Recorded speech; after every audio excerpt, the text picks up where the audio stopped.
Sabi ka tambay, minsan pag nag-open ka ng phone, parang breaking news lagi. Uy, may bago na namang problema.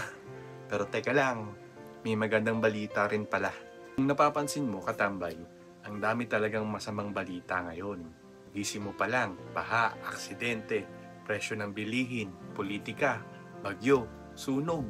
Parang araw-araw, breaking news ang stress. Minsan nga, ayaw mo na lang mag-scroll kasi feeling mo maubos na naman yung peace mo. Papaisip ka tuloy, Lord, paano ba magiging positive kung ang pangit ng paligid?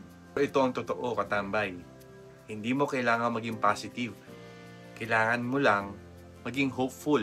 Iba yun. Ang positivity, mindset yan. Ang hope, galing yan kay Lord. Sabi sa John 16:33, In this world, you will have trouble, but take heart, I have overcome the world.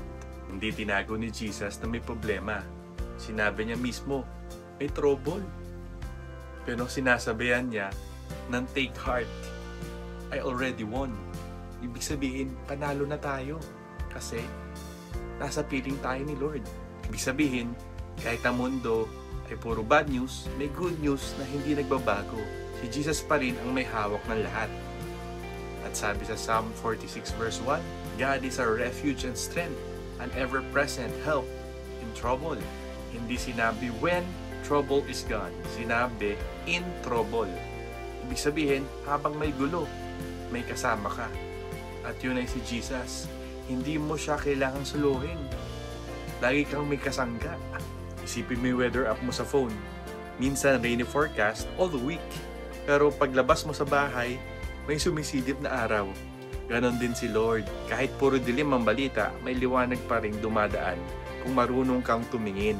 Limit what drains you. Grow what fills you. Hindi mo kailangang panoorin lahat ng bad news sa mundo. Protect your peace. Connect with people who lift you up. Yung may faith, hindi yung puro rant. Ang hope nahahawa yan, tandaan mo. Pray more than you scroll. Try mo lang. Mas kalmado, mas okay. Look for small signs of goodness. May nag-abot ng tulong. May nagbayanihan. May nagbigay ng pagkain. Hindi pa rin naglalaho ang kabutihan.